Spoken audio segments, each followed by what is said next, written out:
Loyalam E-PAO tabiriba khudingmakpu Drum Susmitana numitangi pau pizari ahanbada maru oiba headline. Post Commander oiba SI ama Mahakka Leiminaba Constable Amana Kaptuna Hatkhre. Any cookie tribe haribasi ST listagi lauthokpana achumba oigani haina thadau group singna phongdoraklei.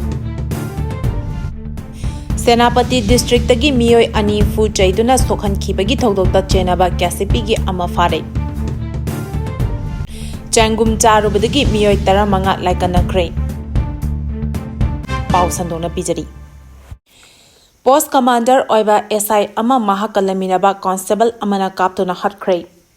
Ningol chakobagi marang langna ringai cherak aseda police post amatada Leiminaba Commander oiba SI ama Constable Amana Nongmeina Kaptuna Hatkhre.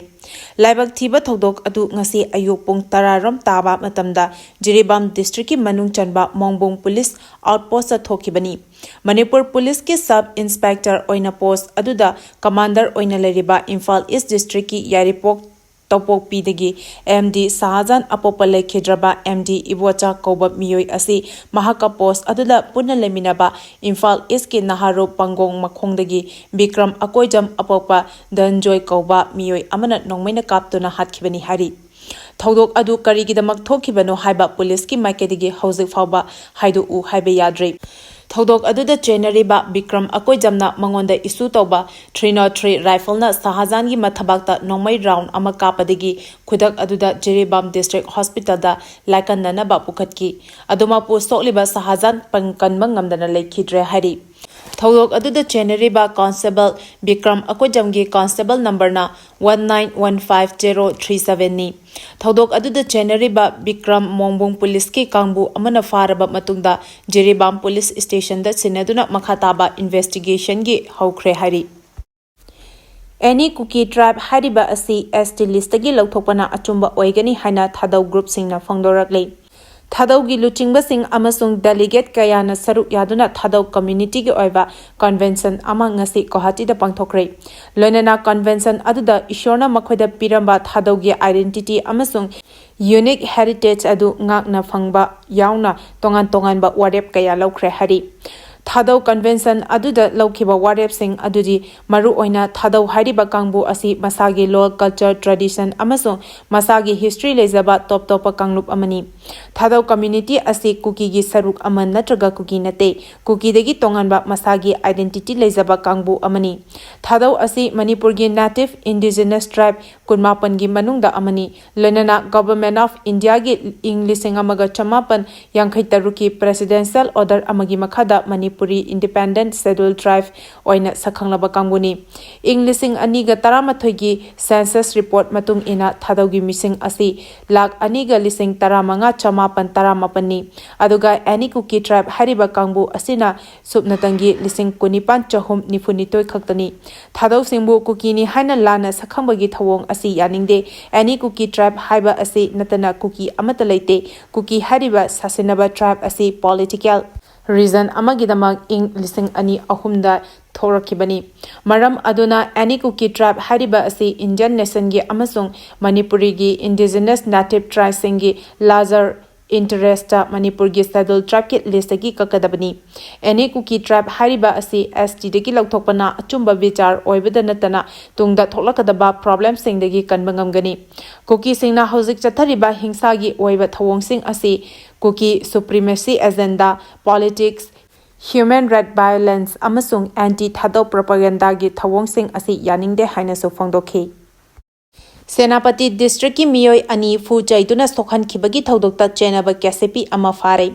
Haukiba October 13 da Imphal West ki lamsang area da Senapati district tagi miyoi ani tamthina fu chaikhiba amasung yamlava senfam sing namduna lawbi khibagi thodokta chenaba KCP gi miyoi ama police na fare hari. Police ki pao asina makha tana haribana faraba miyoi adugi mamingna Senjam Suraj Maitei chahi 15 apopa Nilakomal Maitei kawi. Miyoi asigi mathakta regular register ama tawduna thodok aduda chenariba atopa miyoi sing adu fanaba wahang pahong tawbagi thabak yamna kanna chathari hari. Amaromda United Naga Council gi maikaidagi Senapati district tagi naha ani tamthina fubugal loinana masada ayawba senfam mulhobagi thawangbu akanba mawngda yaningdaba phongdorakli masiga loinana Manipur fauduna chaliba National Highway da aina yadaba mawngda check tawbagi thabaksing athubada mari lenabasingna lephanaba wafamsu phongdorakli UNC gi Cherol amada Senapati District ki Kodom Khulendagi V Hargav Bloshan amadi Liyai Khulendagi Dalo Hariba Paumai Naha Ani asi Haukiba October 19 da Lamsang area da tamthina phurakpaga loinana masada ayawba senfam aramai tengol ni haizaba miyosingna mullaga lahauki hari Mamang chahigi Englishing ani kulhumdoi ki me ahumdagi Manipur da kanglop ki oiba irang ama thorkiba asi tha tara tare surakle masida khatnaba yaudaba third party oina leriba nagasing nakal animaktagi awaba kaya mayoknaduna lakli thokliba kanglop ani gi oiba lan asi athubada loishingani haba asada nagasingna pukning phathaduna leirakli Sengum charubadagi miyoi 15 laikanakre Haukiba pung kunmari asigi manungda state asigi tongan ba district anida chengum amasung patha puntharaba nga charubadagi miyoi 18 hospital da laikanakre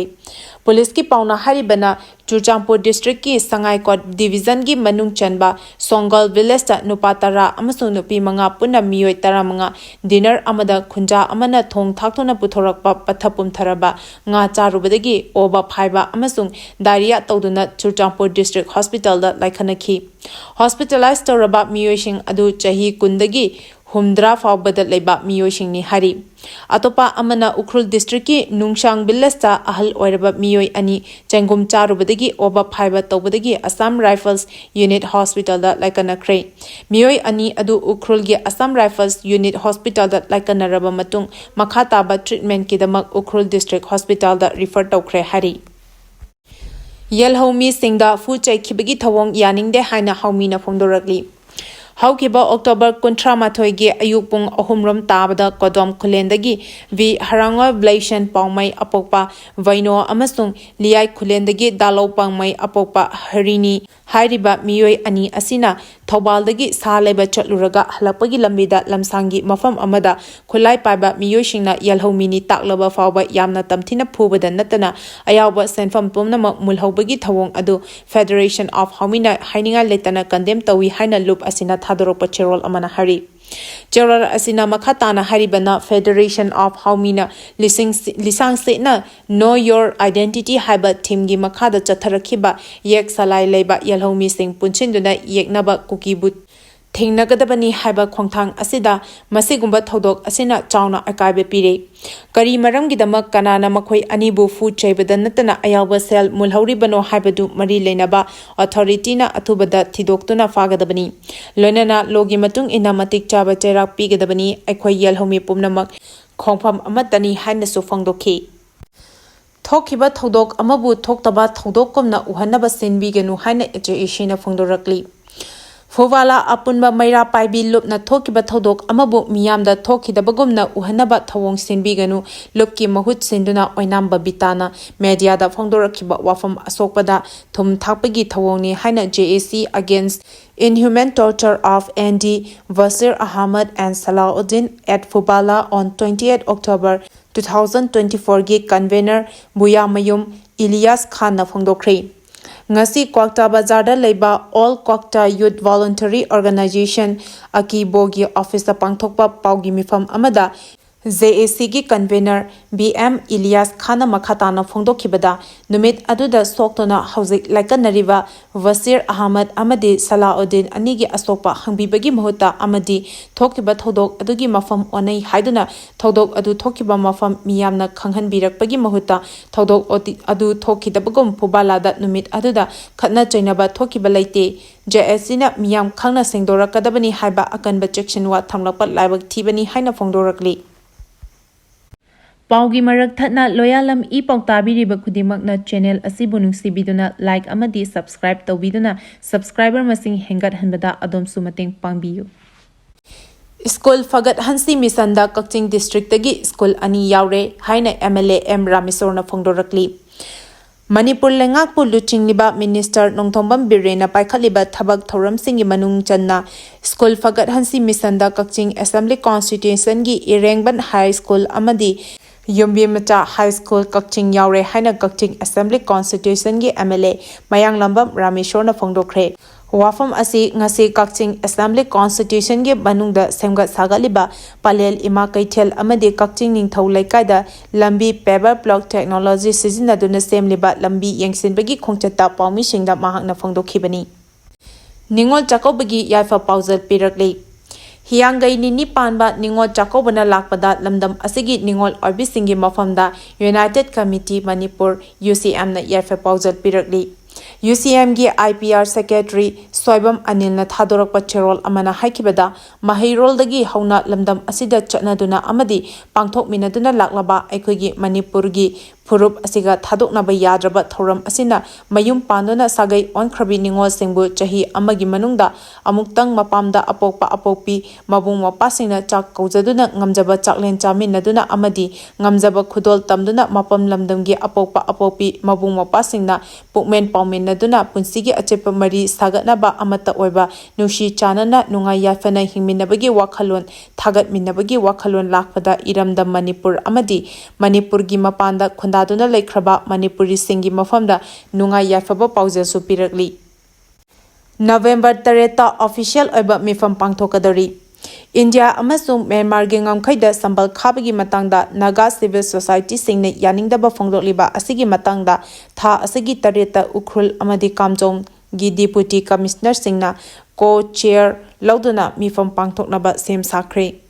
Mifam asi lebak anigi ngongkhaida sambal khabagi matangda Naga Civil Society Organization kayana yaningdaba phongdokraba matungda wafam asida kari khanaba yabage habdu lepthoknabagi damak pangthokadabani. Mifam asida Manipur government ki mahut silaga district anigi deputy commissioner sing DIG Assam Rifles amadi 25 Suba Border Road Task Force ki commander su saru yagani. Masigi mathakta Tangkhul Nagalong amadi masigi affiliate Tauriba Tongan organization Singi President Singsu Saruk Yagani District Ani Asigi Village Headman Singsu Saruk Yagani Hari Diabetes Hospital and Research Ki Mathakta Chap Chaba Action Laukat Kadabani Haina Phongdorakli Imphal East ki Janims ki Hek Mayok Naba Porompat Soibam Lekaida Leriba Diabetes Hospital and Research Institute asi Manipur Sarkar ki Health Directorate register tauba hospital amanate maram aduna institute asigi mathakta sarkarna chap chaba sumoto case ama lokhatone action lobiyu haina ngasi kwakaichal leba desamgi head office pangthokeba pawgi mifam amada loop asigi president M Somoji na puthokpiyu haina phongdorakli BJP da yauba natraga yaudaba izat manghanbagi damak chap chaba compensation logani haina phongdorakli Bharatiya Janata Party BJP Manipur Pradesh da yauba natraga yaudaba habigi wafam tongana thamkhraga mahakpo BJP dagi tanthoraktuna ikaiban nanghanbagi damak chap chaba compensation logani haina socio and political commentator Chongtham Bijoyna phongdokre Wafam asi lamfelda laiba bizoigi mayumda pangthopa paugi mifam amada phongdokladuna mahakna hai haukiba chahi lising ani kuni thoida mahak masa BJP Manipur Pradesh ki primary membership tagi tanthorakhibadagi chahi asigi February 13 ta case file tawduna chahi aniga tha nipal rom changna trial chatharkhibani trial chatharingai manungdasu matam koina BJP manungda chahi naduna lekhi matam samna cross examination tawraba matungda mahakpu tanthokhibagi order atu chanaba yaroi mahakpu tanthorikhiba adu BJP gi lezariba constitution gi wangmadani haina su phongdokhi Paugi marak thatna Loyalam E-PAO tabiriba khudimakna channel asibu nungsibiduna like amadi subscribe tawbiduna subscriber masing hengat hanbada adom sumateng pangbiyu Aroibada maru oiba pau amuka hanna pizari Post Commander oiba SI ama Mahakka Leiminaba Constable Amana Kaptuna Hatkhre